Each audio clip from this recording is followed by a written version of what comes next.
different कुराहरू लिएर आएको छु मैले सो मैले के किनेर देखाउँछु त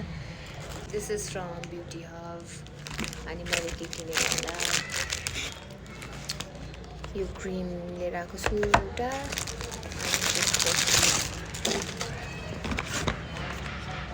यो भयो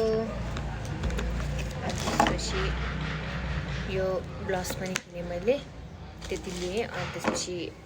I also got new phone case अनि what else अनि आउँदाखेरि I bought pastry also I got chamomile tea अनि मेरो त्यो पहिला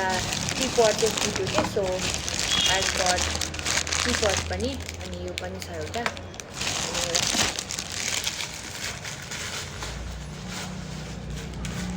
टीपट पनि छ सो आज चाहिँ मैले यति किनेँ